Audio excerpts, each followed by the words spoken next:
Somewhere among the stars, in this vast universe of ours, an aquatic species that would come to be known as the Q or the Ku becomes sentient. They're no more than animals at the moment, a very young species, and they are currently confined to the oceans. But around 100,000 years later, they find their way onto dry land and become a terrestrial species whose young go through an aquatic larval stage. Another 100,000 years later, they become sapient and begin their journey of technological progress. They go through the usual motions of development, the Stone Age to begin with, and then various other stages, using native materials to create their tools. Over the next 900 million years or so, the Q advance rapidly. After going through countless different religions, all with their own unique perspectives on the Q's homeworld and the universe around them, they eventually establish the one true faith. It's one of conquest and domination. Around 70 million years before our time, the Q visited Earth. They snapped up several dinosaur species and relocated them to an untold number of Q-controlled worlds, where the prehistoric beasts would continue to evolve and grow rather than go extinct, sometimes naturally, and at other times with the help of the Q's genetic engineering technology. The Q now knew what their mission was: to become gods, and to change every other living thing in the universe into new forms more in line with their vision. Fast forward to 2700 AD. Earth has a human population of 12 billion. The planet is buckling under the strain of supporting all of these people, and so efforts to colonize Mars begin. The task proves more difficult than originally envisioned, but eventually people begin to arrive on the Red Planet in one-way ships, fusion rockets, and atmospheric gliders. 2900 AD. The colonies inhabiting Mars have been prospering for around 200 years. Mars is seen as a cultural backwater by Earth, but the colonies are well on their way to taking the lead ahead of the old world with regards to technology and wealth. They have also developed their own culture and have changed physically too.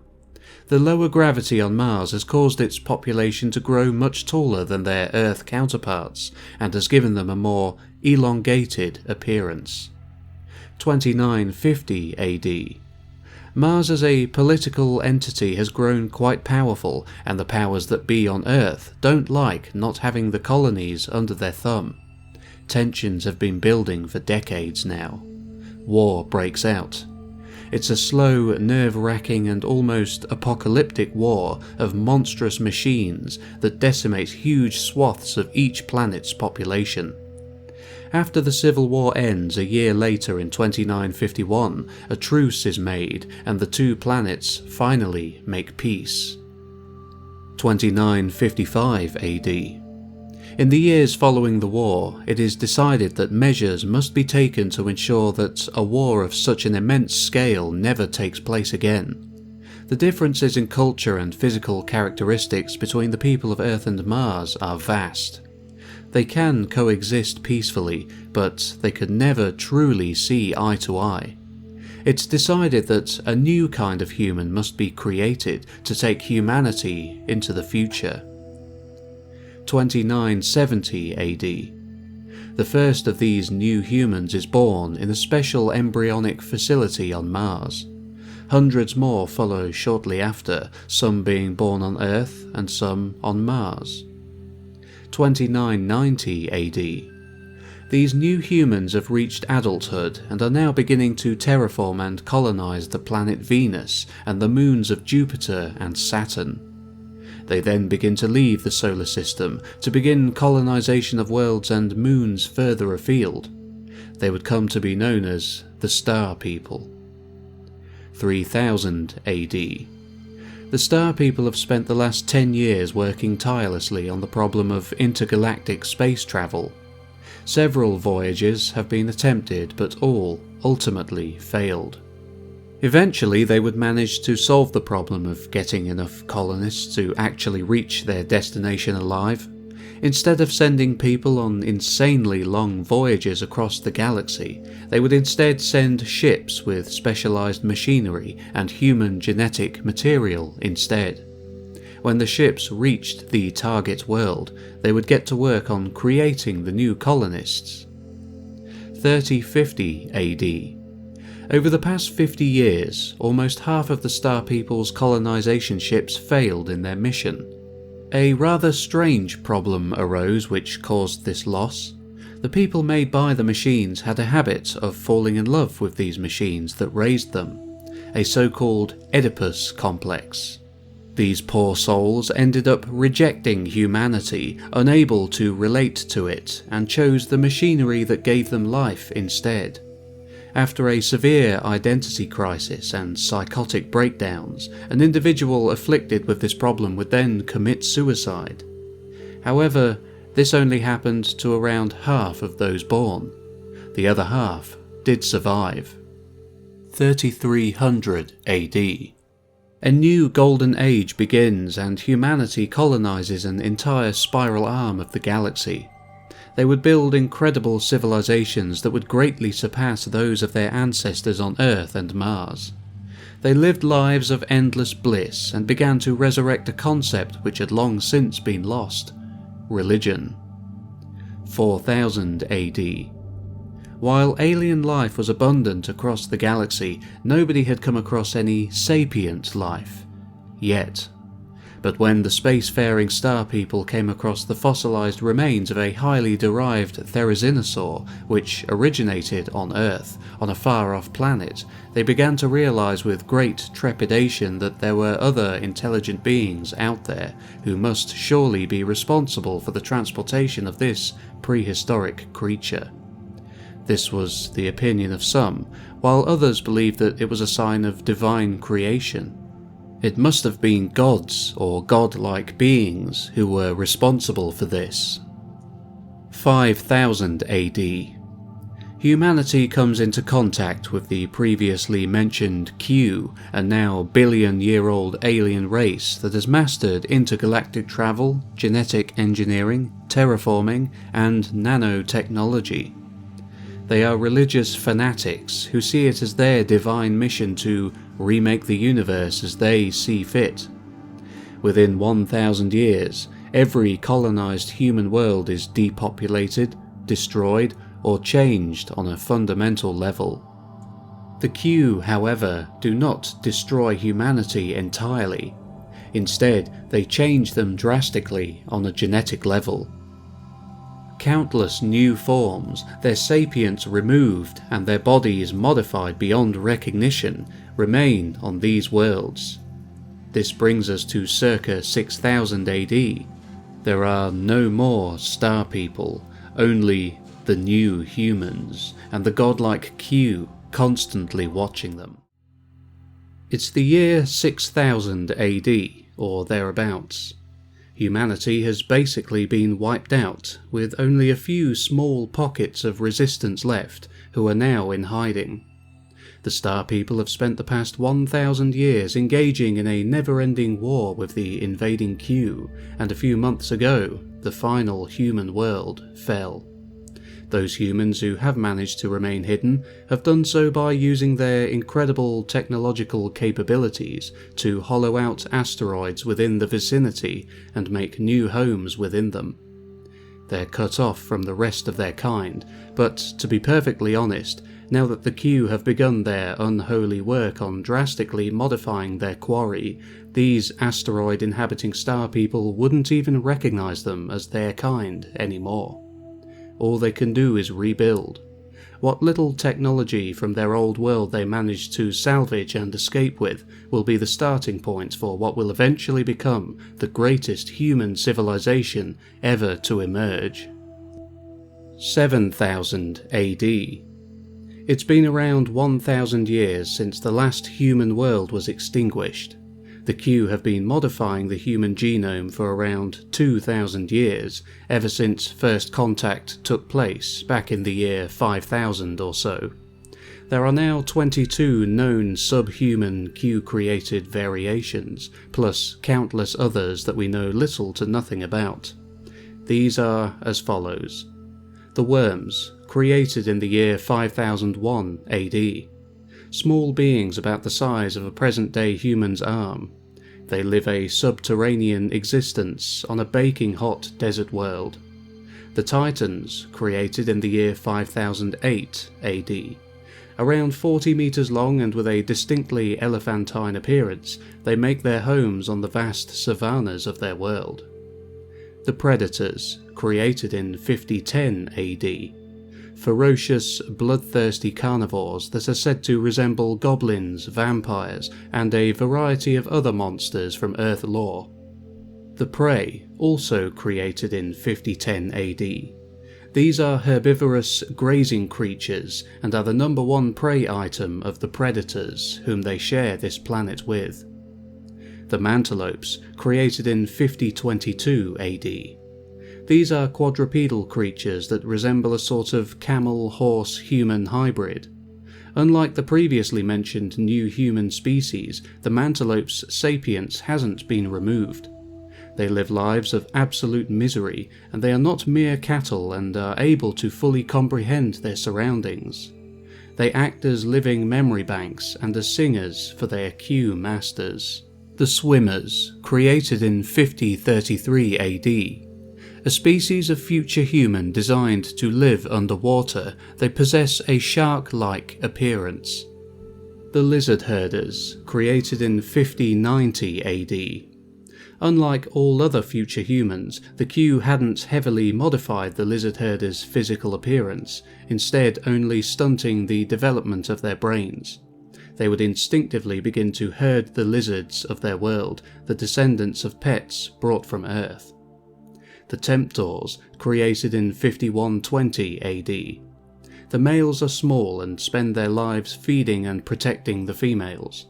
The females are stationary beaked flesh cones, half buried underground and completely reliant on the males to take care of their needs. The Bone Crushers, created in 5153 AD. 3 meters tall with a large beak, the Bone Crushers are descended from human-derived animals that the Q kept as pets. Their diet was rather unusual in that they fed primarily on rotting flesh. Eventually, they would go extinct after reaching their medieval period. The Colonials, created in 5199 AD. Perhaps the most horrific future human species of them all, the Colonials were given their form as punishment for fighting off 2 waves of Q invasion. They were changed into sheets of living flesh with eyes and full consciousness, and were linked together through a basic network of nerves. They were designed as sewage filtering devices for Q society. The Flyers, created in 5200 AD. A number of flying species of future humans populated the Q-dominated worlds. One variety, however, would survive and become the top predator of its world thanks to a starfish-shaped turbine-like heart artificially designed by the Q, which could pump blood to all of its extremities at once. The Hand Flappers, created in 5288 AD. Also a descendant of a flying species, the Hand Flappers' ancestors would eventually give up their power of flight, instead filling a niche on the ground. They would use their wing-derived arms and now useless wings to engage in mating dances, the most elaborate of which would successfully attract a mate. The Blind Folk, created in 5360 AD. On one world, inside continent-sized shelters that were hidden underground, the Star People waited for the Q to pass them by. They were, however, quickly found and then remade. They were changed into a form known as the Blind Folk, a species of sightless human that would use echolocation as their means of perception. The Lopsiders, created in 5389 AD. The bizarre and Picasso-esque Lopsiders are the descendants of Star People who were transported to a world with 36 times the amount of gravity than Earth, and were made over physically for life within this environment. The Striders, created in 5500 AD. Theirs was a world quite the opposite to that of the Lopsiders, a moon of Jupiter with 1/5 the amount of gravity found on Earth. They were peaceful and delicate, extremely tall and with a frame so fragile that simply falling over could kill them. The parasites, created in 5545 AD. A form of parasitic future human which was remade to be a tick-like pest the size of a human fist. It would attach itself to its hosts and feed off of them. The fingerfishers, created in 5580 AD. A group of former star people who, after Q modification, became a species of humanoids whose diet consists entirely of fish. They have long, hooked fingers which are used for catching fish, and they live peaceful lives alongside the waterways of their archipelago world. The Hedonists, created in 5627 AD. The Hedonists were bred as pets by the Q, with their lives being even more leisurely than that of the fingerfishers. Their existence consists of little more than lounging around, eating, and mating, traits which would become integral to their cultural identity further down the line. The Insectophagi, created in 5671 AD. A species of future human that had quietly evolved into a form that subsisted itself entirely on insects and small animals. The Spacers, escaped from the Q in 5842 AD. These are the descendants of the previously mentioned star people who managed to escape the Q and hide within hollowed-out asteroids. Within a zero-gravity environment, they would evolve independently and entirely without Q intervention. The Ruin Haunters, created in 5991 AD. Starting off as a simple, caveman-like humanoid, the Ruin Haunters, unlike their cousins on other worlds, had ready access to ancient star people technology which, for reasons unknown, was not dismantled and disposed of by the Q. Having access to technology of which they knew very little, right from their beginning, would instill a deep-seated arrogance within this species, as they believed themselves to be the true heirs to the star people. Others/unknown. There are said to be countless other variations created by the Q, but there isn't much in the way of physical evidence left over. There are a few skeletons and artifacts here and there, but for the most part they remain lost to the sands of time. These various new human-derived creatures will remain on their respective worlds for a very long time indeed. Now, in the grand scheme of things, 1,000 years, 5,000 years, even 10,000 years, it's a mere drop in the ocean of time, an eye blink. We're going to be making some bigger jumps ahead now, as the new humans that the Q created will all live the life of primal animals for many millions of years. We'll now go from the year 7000 to the year 1,000,000 AD. These ancient calendar systems of ours are of course long forgotten and no longer in use, but for the sake of ease I will continue to note the years with AD, Anno Domini, added to them. In the year 1,000,000, the Q have been watching over the new humans and keeping their planet's environments, also heavily modified and no longer resembling what they originally were, just as the Q like them. The new humans receive a tweak or two every so often, depending on what the Q want them to be at that point in time. The future humans won't be allowed to evolve or develop unless their masters deem the changes acceptable. The Lopsiders, for example, after 1,000,000 years, seemed to be standing ever so slightly higher than they did before. Their arms weren't pinned to the ground by the enormous weight of living on this world anymore, either. They were evolving the ability to withstand the extremely high gravitational pressures. Well, that isn't what the Q want, so better turn up the gravity just a little bit. Now the Lopsiders are back to being as flat as a pancake, just as the Q like them. This would go on for quite a while, and every 1,000,000 years or so, changes would have to be made to the new humans and the planets they lived on. As this state of affairs was the status quo for a very long time indeed, we'll skip ahead to the day that the Q, on each of these many planets, up and left, all at the exact same time, without warning, seemingly without any prior planning, and with no signs of anything being different even an hour before their departure. It's the year 40,000,000 AD, or so. give or take a few millennia. It was as if, out of nowhere, the Q were telepathically recalled, with each individual dropping whatever it was they were doing and heading off to some unknown place. And just like that, they were gone, with only their strange pyramid structures and technology left behind. Around 40 million years after the Q appeared and began terrorizing humanity with all sorts of genetic hijinks, they suddenly left, leaving behind only their bizarre biological creations and countless mile-high pyramid structures on the worlds they visited. And now, without Q intervention, the former humans will be able to start the evolutionary process once again.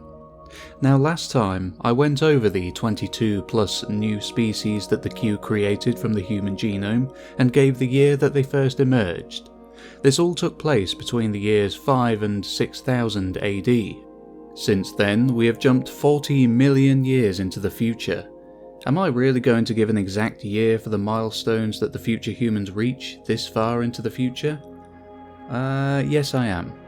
The year 40 million AD. The Q have left. The new humans will have to fend for themselves, sometimes successfully, but usually not. For now, they will have to navigate their respective worlds and the harsh environments within, alone. The helping hand of the Q is no longer around. 40,100,000 AD. The worms, formerly confined to a subterranean lifestyle due to the scorching temperatures of their planet, are now able to come up to the surface. Their planet has cooled significantly now that the Q are no longer around to keep the heat turned up.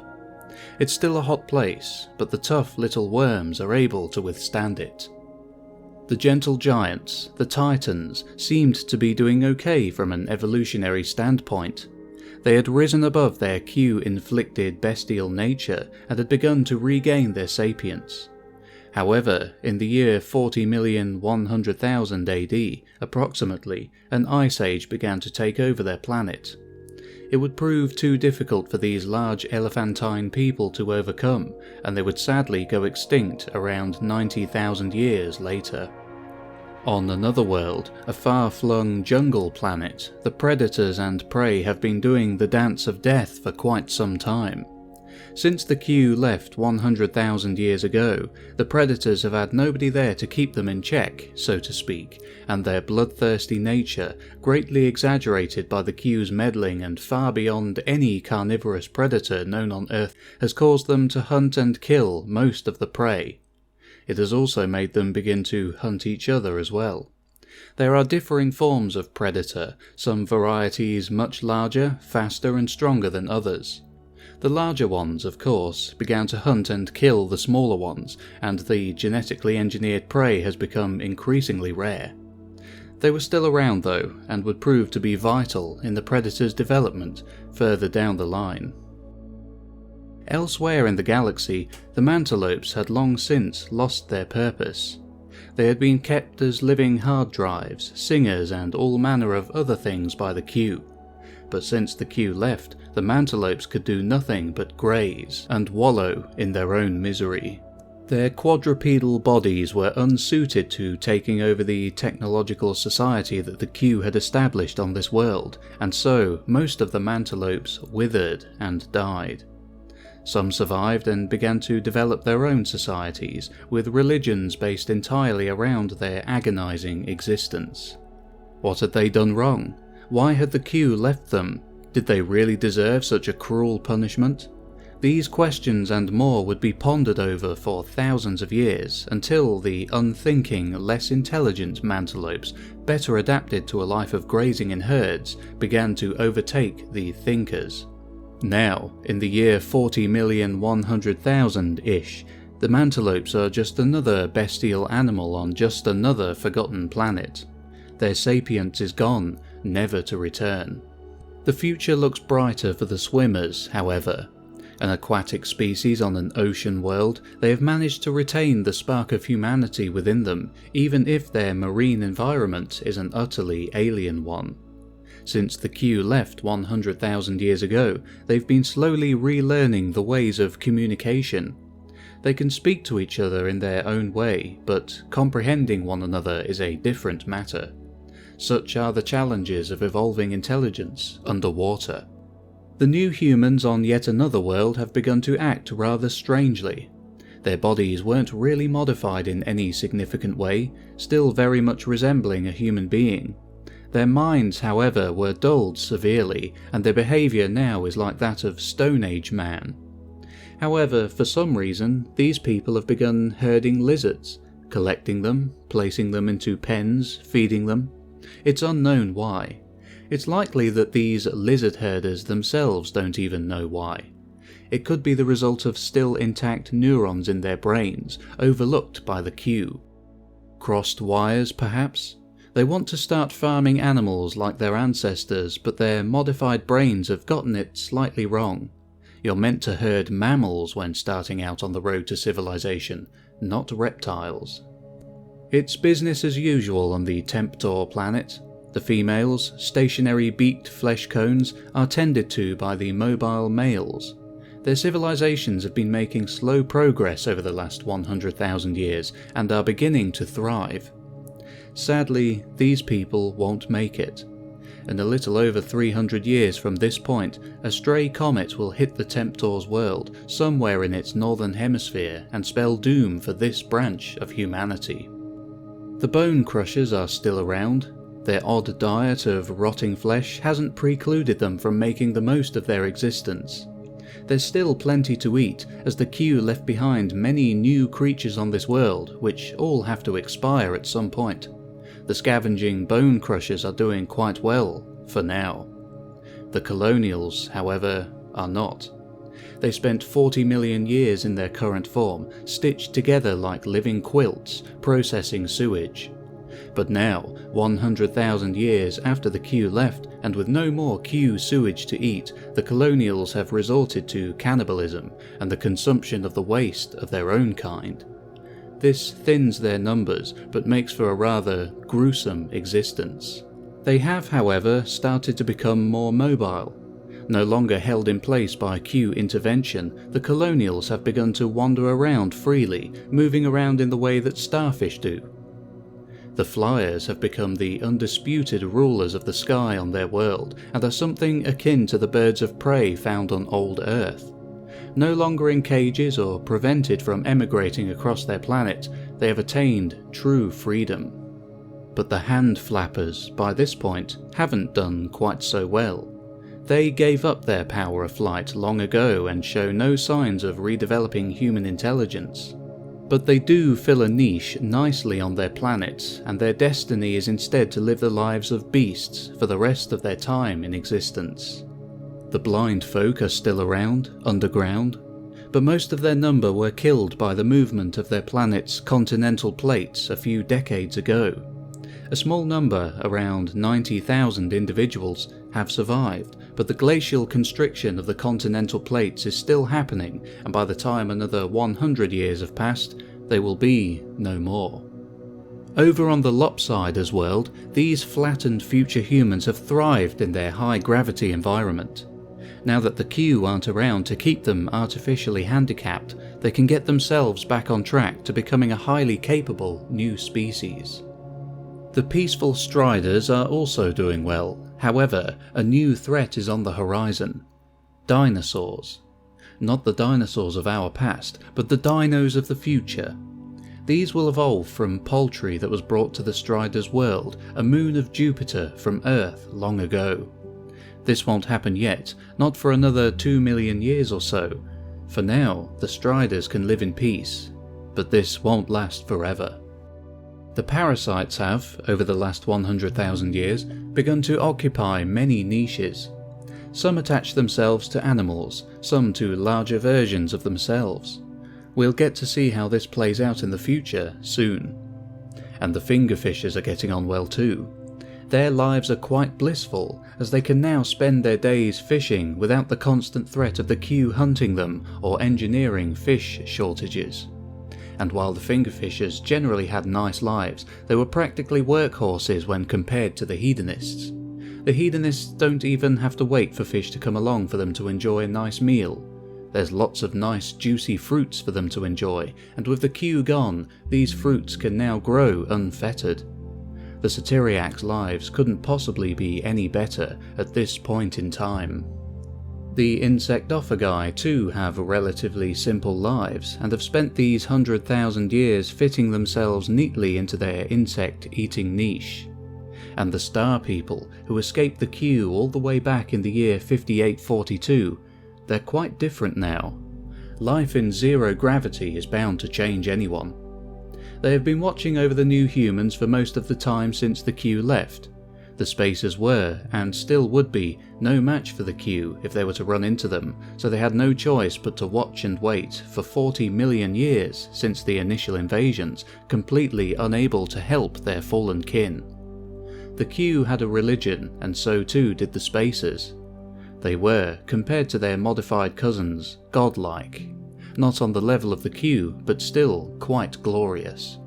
In the Spacer religion they were gods and the Q were devils. Entire stories and myths had developed over time, some purely allegorical, and others that retold events that had actually taken place in the distant past. Millions of years of separation had meant that the Spacers didn't have anything to do with the rest of the new humans anymore, but they did watch over them, continuously, with curiosity.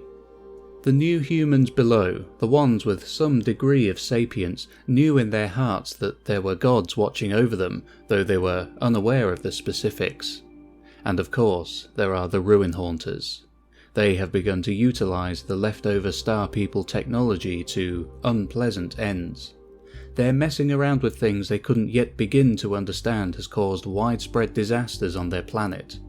What was once a large, thriving town somewhere on a continent in the southern hemisphere was wiped off the map by so-called wise men, a title they had given themselves, who were blinded by their own arrogance. They thought that what they had correctly deduced was a gigantic terraforming vehicle could modify the atmosphere that had become heavily polluted by their earlier efforts to improve their planet's biosphere. They were so sure that they had gotten it right this time. After countless disasters and lives lost through their meddling, this time they will succeed, and no voice of reason could dissuade them from their rushed experiments. Anyone who tried to talk sense to them was sentenced to exile or death. But they hadn't gotten it right this time either. A catastrophic explosion was the result of their work, one that took the lives of 40,000 Ruin Haunters. The wise men were unharmed.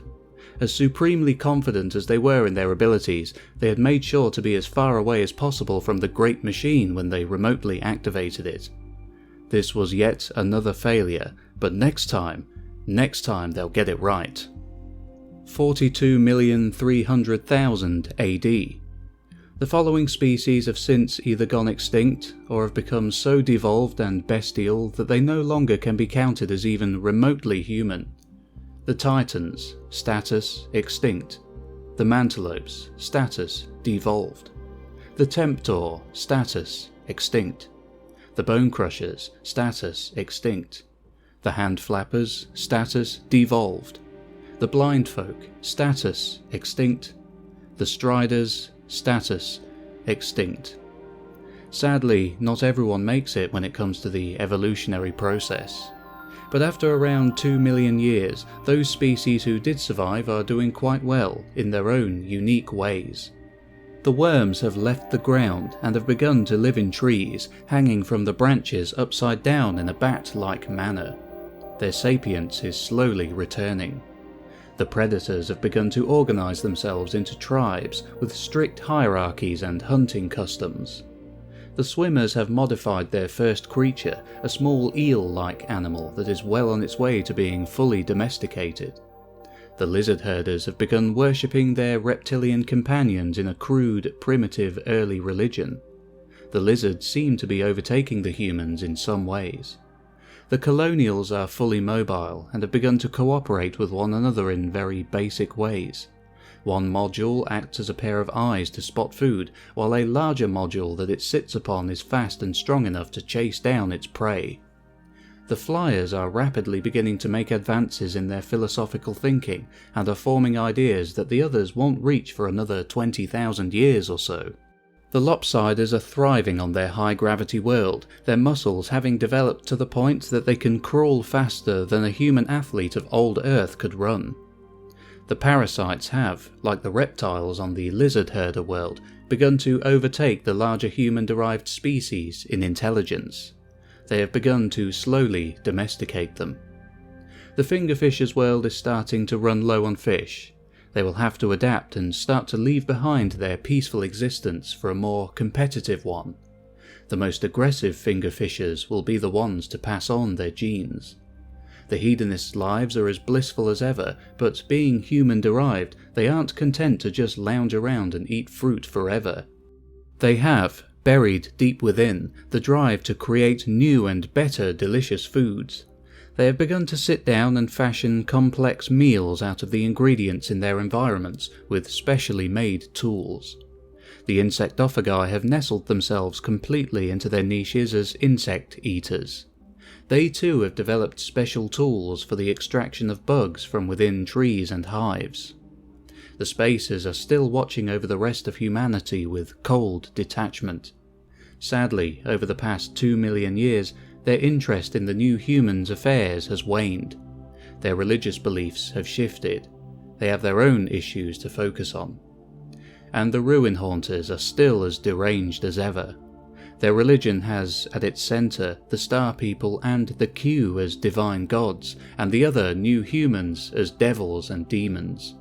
They haven't received contact from any of them yet, and they don't want to. The new humans haven't come anywhere near the level of technological advancement needed to make contact with other planets, but the ruin haunters know that they are out there. Their ancestors were some of the last to be modified by the Q, and the Star People's technology and data holding systems left on their world contained information on what the Q were doing. The ruin haunters had come to the conclusion that, like them, these others must still exist. But the others hadn't been left what technology they were left, and so only they could possibly be worthy. The chosen ones. Last time we met the future humans, it was the year 42,300,000 AD. The new humans, the ones who survived, seemed to be making some decent progress. They had begun to cast off the shackles of the Q and the artificial disabilities that they had given them. They could now begin to forge their own path. Now we'll skip ahead to the year 43,500,000 AD. As is my custom now with these timeline videos, we'll go through the surviving species one by one and take a look at their progress. Around 1.2 million years have passed, and the new humans have made great strides on their journey towards full sapience. The worms have become fully arboreal, living high up in the tall trees. A worm will spend its entire lifetime never even seeing or touching the ground below, and will only make contact with the forest floor after it has expired naturally. They have developed into intelligent beings, primitive but with complex languages and their own cultures. They can be said to be at a stage equivalent to our Bronze Age. They can no longer be called worms, for now they are the snake people. The predators have reached their medieval period, having developed more rapidly than the worms. There are many wars, much bloodshed, and weapons of torture on this world so horrific that they would make Vlad the Impaler blush. But this was down to their amped up killer instincts that were fine-tuned by the Q all those millions of years ago. They will grow out of it in time, but for now they are known as the killer folk. The swimmers are well on their way to becoming a force to be reckoned with. They have solved the problems of communication that plagued them to begin with, and have domesticated almost all lower life forms on their ocean world. They have become the tool breeders. The lizard herders are falling further into bestiality, while the lizards themselves have rapidly developed into intelligent beings. In fact, the humans on this world have devolved so far that they're no longer capable of maintaining their lizard worship religion that they had 1 million years ago. These lizard people who have inherited the planet can now be classified as Sauro Sapience. They, like the killer folk, are currently in a medieval time period. The colonials have spent the last 1 million years perfecting their cooperative skills. They're now joining together in groups of around 10 or 11 individuals. They too have reached their medieval period. Currently, wars are being fought between massive groups of individuals who have sided with different leaders over this issue or that. Whichever leader can gather the most modules to join him in his cause will become the larger whole. Currently, this world's largest army of modules, numbering around 23,000, who have joined together to form a titanic mass around half a mile in height and a mile in length and width, is the undisputed leader of the land. Every individual of this mass, all of whom share the same ideology, is able to act in perfect unison with the others to achieve the aims of what they feel is the greater good. Betrayal or Machiavellian scheming are impossible. The other modulars are so in tune with each other that even a hint of insurrection would be spotted a mile off. While this army is currently on top, others will rise up on opposing sides to eventually take the crown for themselves. They can now be comfortably called the modular people. The flyers, being effectively large human birds, have always been fully mobile and able to make their way across their world with relative ease. As such, the concepts of nations, countries and borders never really emerged. They could of course be territorial, but the flyers would often fly from one continent to another and then back again, setting up homes along the way. Because they didn't have the problems of other human species, such as wars and invasions over the course of their history due to territorial disputes, they were able to skip over all that and get to grips with the big questions, the ones that the other new humans wouldn't reach for tens of thousands of years. While globalism is rarely a good idea, for the flyers it came about naturally and suited them well. It was all they'd ever known. And now they were building great cities in the sky. They're no longer just flyers, they're now the Sapiens. The parasites have established themselves quite well, filling many niches. Some have remained bestial, but one branch of this family had regained full sapience. They now have numerous societies across their planet and have fully domesticated the larger, mindless humans left by the queue and now use them as fully controlled modes of transport. They, like several of the other new human species, are living through their late medieval period. Things will only get better from here. They have become the symbiotes. The fingerfishers have taken something of a turn. They're much more violent than they were before, owing to the declining number of fish available to them. They had to toughen up, and only the toughest survived. They're quite different physically too. If the fish wouldn't come to them, then they would have to hunt the fish. Over the 1.2 million years or so that have passed, they have developed sails that spread from their torso to the tips of their fingers, and now have 2 long tongues which act as their hands. They use their wings to glide across water bodies and their tongues to snatch up the fish. They are now the sail people. The hedonists have certainly made the most of their existence. While the Sapiens have reached a level of philosophical enlightenment unparalleled by anyone else in the galaxy, the Satyriacs have mastered the culinary arts as well as many other decadent pursuits. Theirs is a late medieval period in terms of tech, but one where nobody starves and everyone enjoys themselves heartily on a daily basis. They've truly gotten it right when it comes to living life, but life can always be better. They are now the Satyriacs. The insectophagi seem to have raced ahead of the other new humans. They could be said to be almost on par with the star people when they began to colonize the solar system. It's quite amazing how far they've come from eating insects to being a fully sapient, intelligent, spacefaring species in such a short time. However, within this optimistic, highly advanced species was a certain naivety. They broadcast signals all over the galaxy and eventually came into contact with an alien species. Nothing is known about these aliens, but their invasion of the insectophagized world would leave a deep imprint upon these new humans and cause them to now be forever fearful of another alien invasion. They have become the Bug Facers. The Spacers have drifted yet further from their initial concern of the other new humans. In fact, they have ceased to even consider themselves a part of the new human family. They're gods. They are now the Asteromorphs. The Ruin Haunters have, by this point, more or less grown out of their initial madness that was characteristic of their early development. After several world wars and various other disasters, the majority of them seem to have gotten their heads on straight.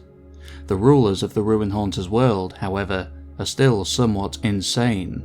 They still call themselves the Wise Men. They have now reached a level of technological understanding comparable to that of the Star People circa 5000 AD, just before they encountered the Q. They do not, however, have the same level of enlightenment as the Star People had. They have held on to their bizarre ideas of the other new human species being evil and demonic. The Haunters still haven't had any contact from them, as they are thousands of years behind when it comes to technology, but if such a communication ever should come through, it will be coldly ignored. Their planet's temperature is starting to become noticeably higher. For now, things are bearable, but sooner or later a solution to this problem will have to be formulated. 45 million AD. Life continued on for these new human species, and they eventually reached their final optimal forms, as briefly mentioned before. A profile of each one follows. The Snake People are the first of the future human species to regain their sapience, and are the evolved forms of the worms. They listen to vibrational ground music, they read, and enjoy lives very much like our own today.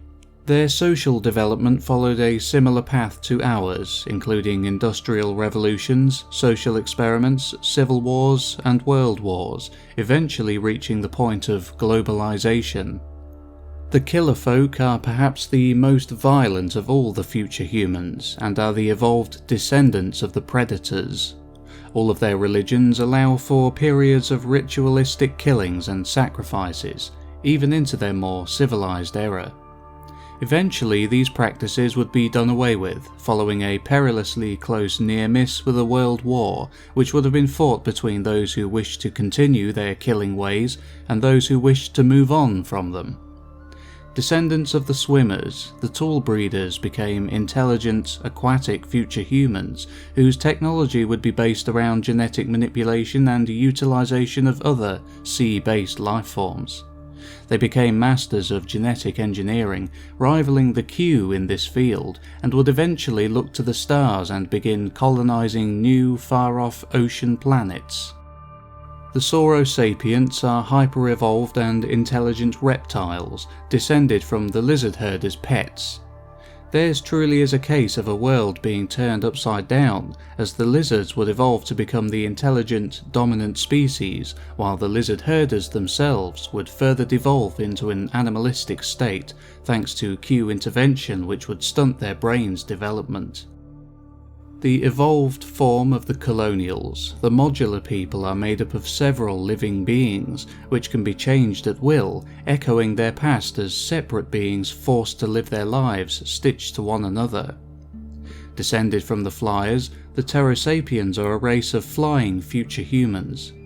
Theirs is a highly intelligent civilization, boasting some of the greatest philosophers the galaxy had ever seen.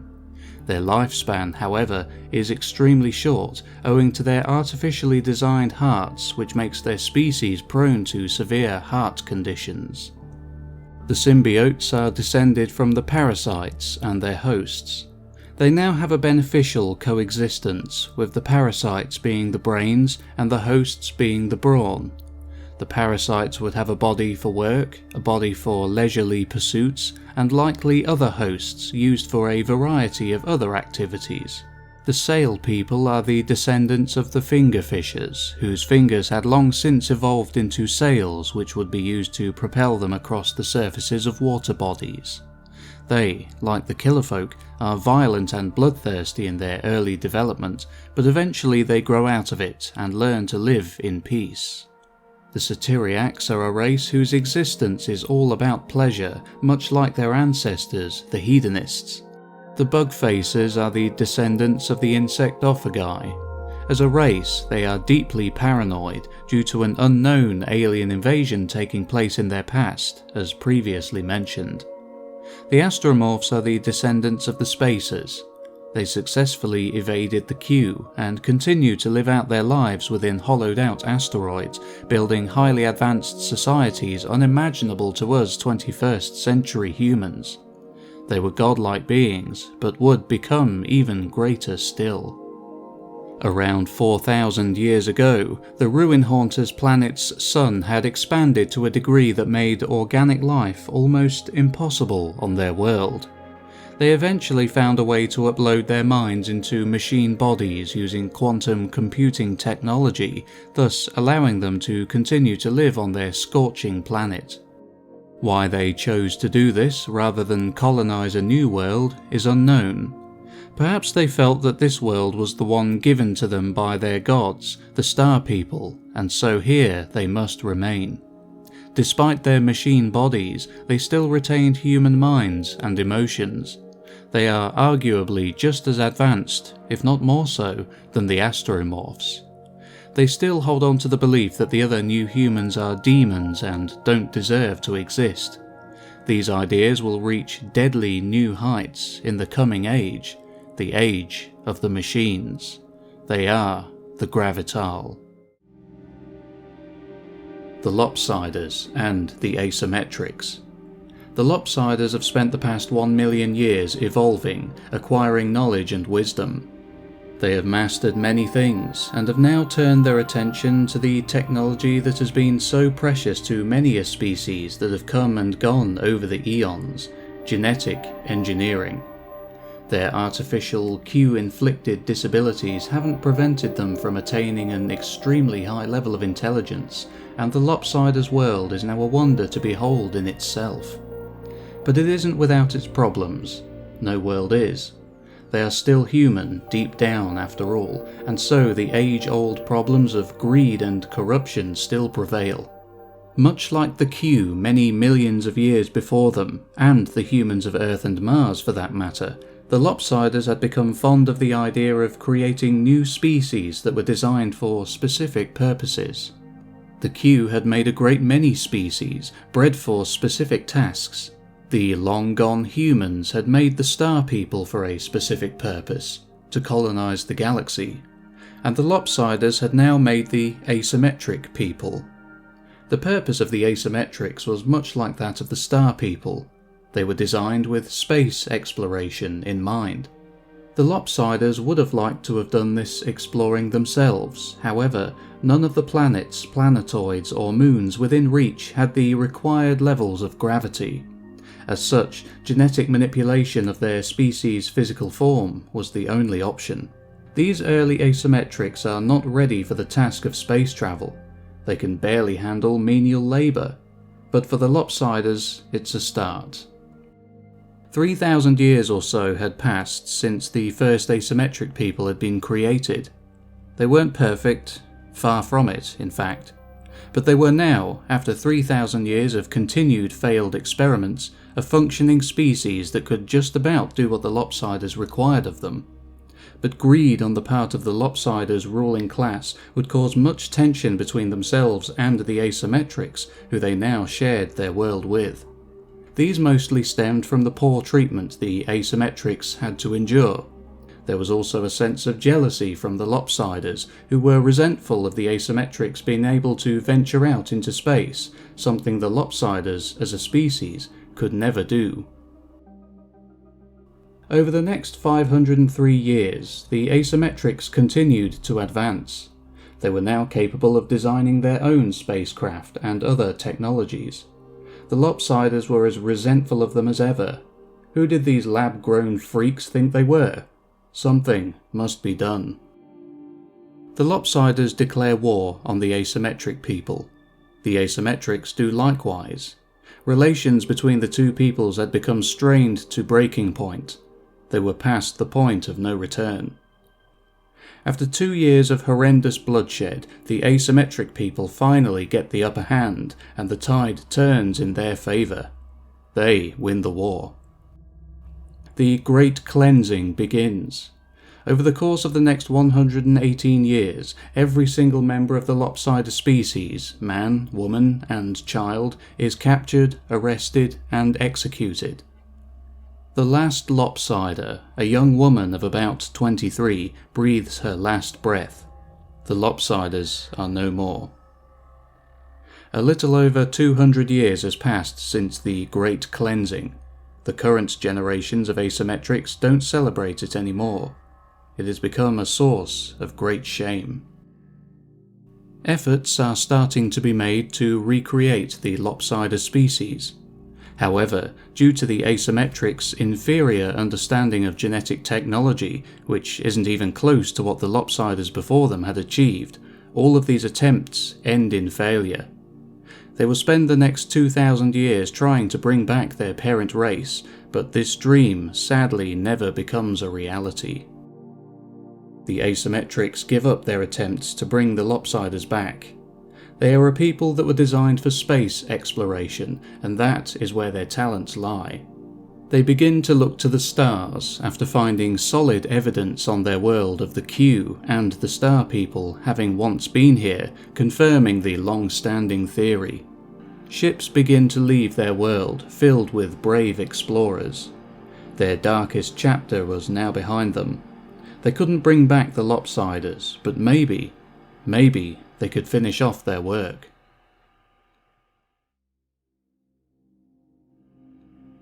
The Second Galactic Empire. A Satyriak scout ship has returned from a 9-year voyage. As a species, they are now highly advanced. They have been aware of their true origins for thousands of years, and have been searching as many nearby planets and moons as they possibly can, in hopes of expanding their knowledge of their star people ancestors and the Q.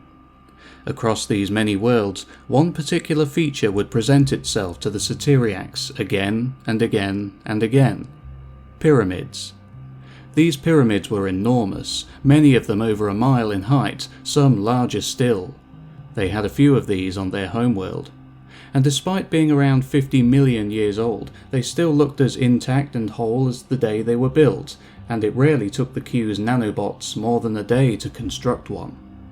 There were enough pyramids on these many worlds, with the Q's language inscribed upon them, for the Satyriaks to collect a rather sizable amount of data, and eventually even decipher some of what they found.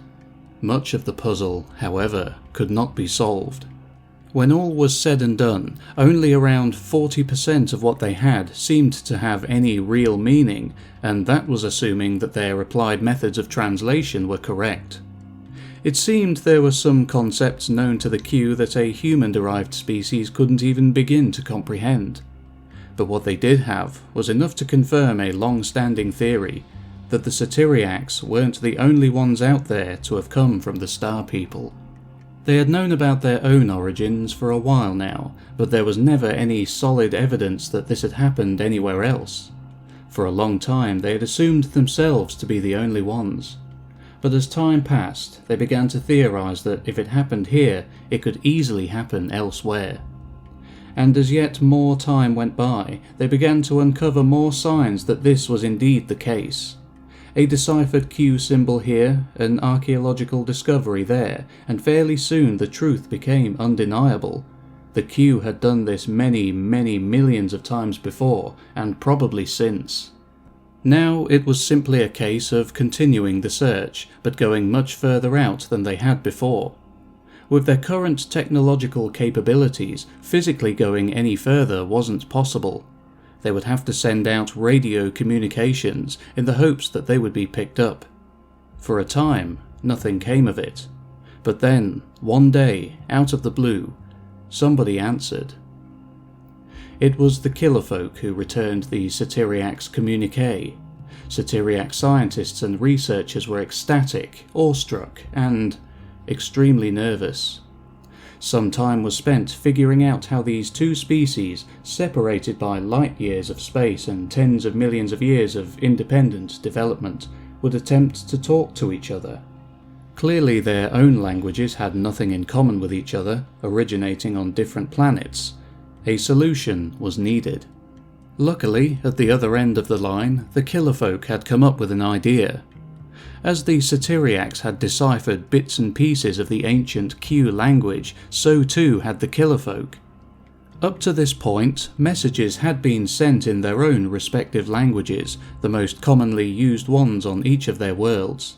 But the very first true conversation, a two-way conversation in which the two peoples could actually understand what each other were saying, was conducted in ancient Q. From there, they were then able to teach each other how to speak each other's tongues, using what they knew of the Q's language as a starting point. They would then build a strong interplanetary relationship. Diplomacy was easy enough to conduct between the two future human species, as they had both had much time to grow and mature. There were of course a few bumps in the road, a few awkward misunderstandings, and the occasional professional disagreement. But nothing so tense occurred that would prevent these two peoples from founding the Second Galactic Empire.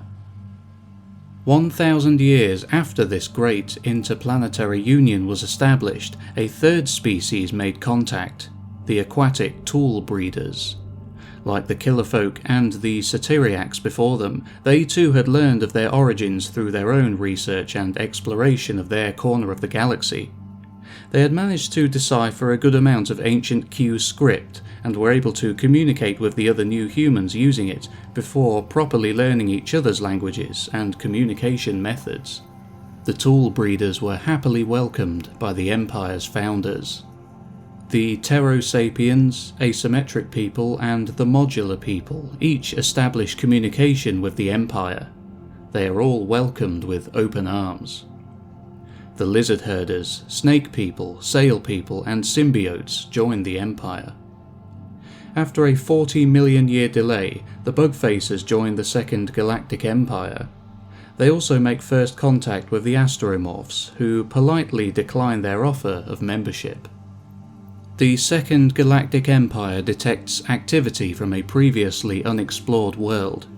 There is life of some sort present on this world, but with temperatures being as high as they are here, how is that possible? The past 100 years have been spent attempting to reach this planet via radio waves. The messages have definitely been received, but no reply is forthcoming. The past 600 years have been spent trying to reach the people of this blazing hot world. They have never responded to a single message. Further research and observation has yielded much information. This is a world of living machines. This had been theorized for quite some time as the only possibility. Temperatures on this world regularly exceed 800 degrees Celsius. No organic life form could possibly survive here. A response from this mysterious world finally arrives. It isn't a friendly one. It states simply, "Leave us be, demons. Do not contact us again." All communications are immediately ceased, and this world is given a wide berth.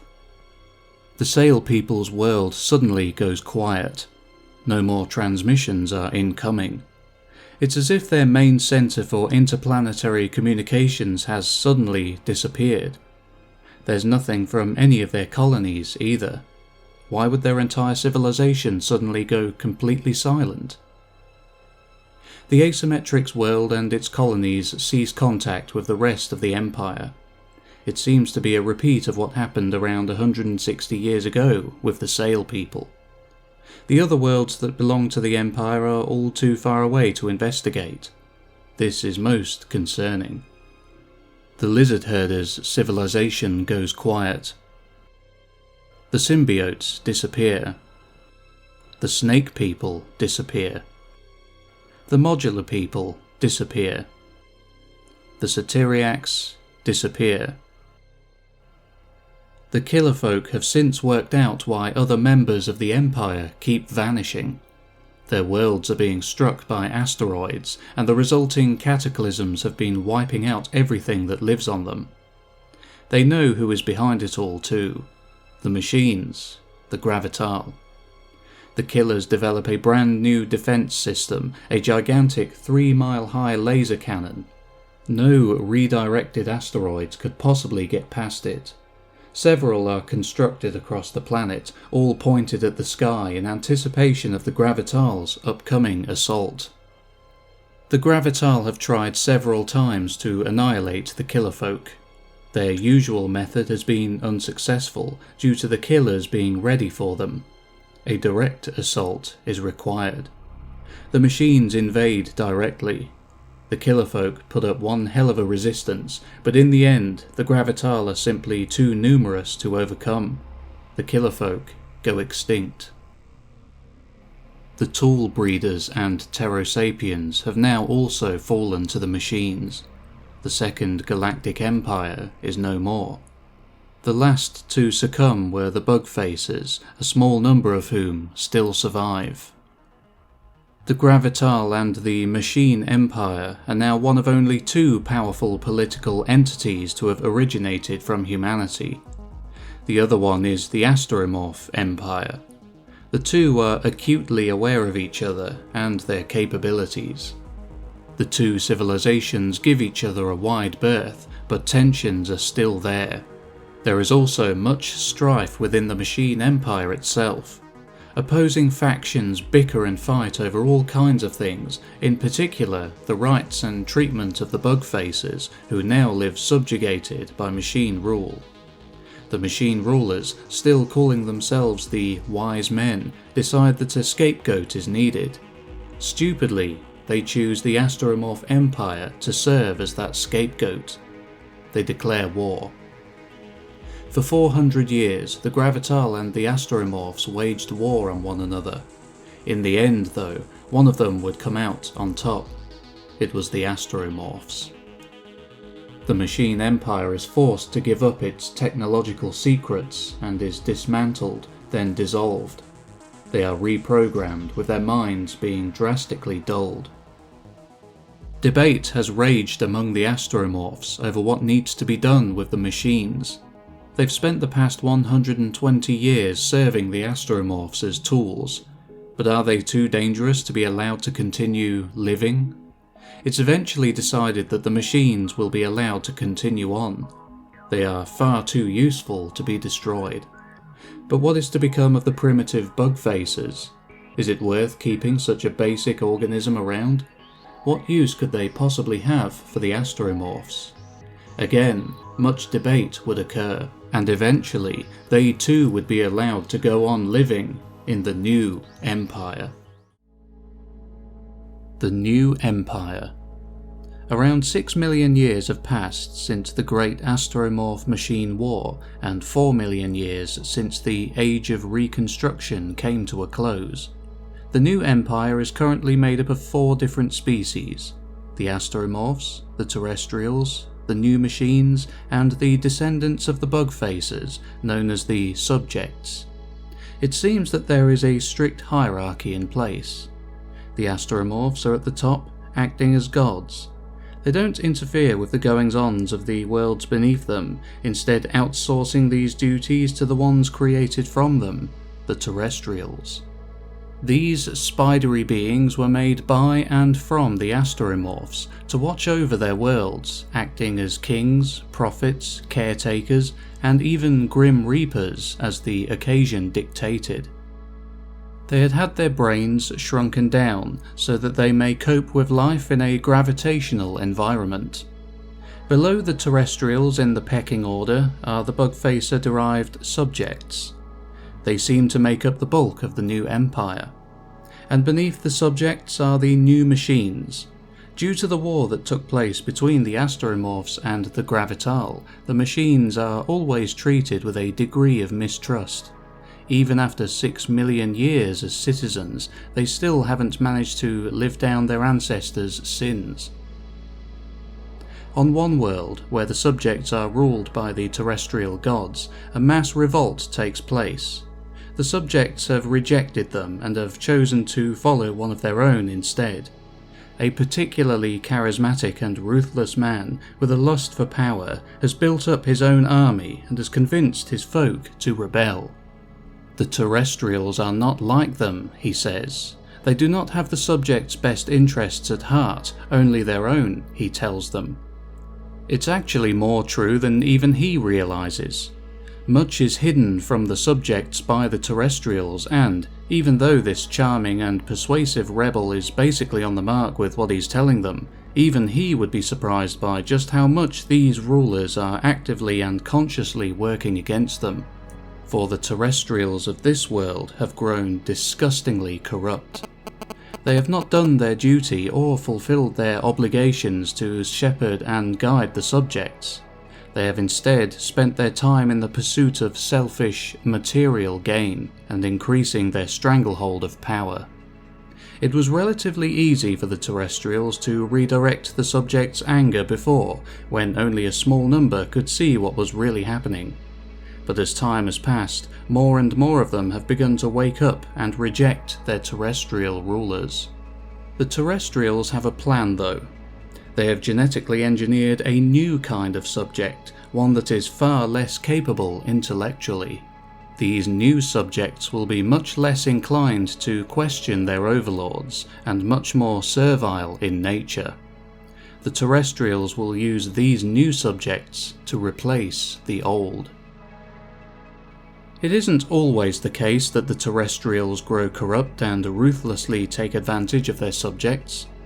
Like most sapient beings in the galaxy, each terrestrial is an individual and has goals, ideas, and beliefs of their own.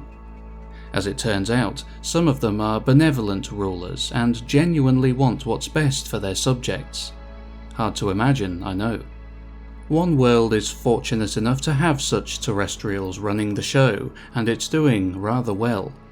Things aren't perfect here, but it's pretty close. The right balance of freedom and law has been struck, and the subjects are able to live rich, fulfilling lives. The rest of the Empire's worlds fall somewhere in between. But eventually they'll all make it, and when they do, they'll be ready to meet their cousins on other worlds.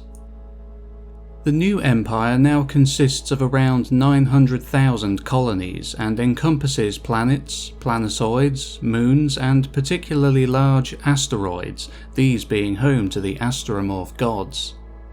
With this unimaginable expansion came unimaginable discoveries, some of which pertained to the uncovering of alien life.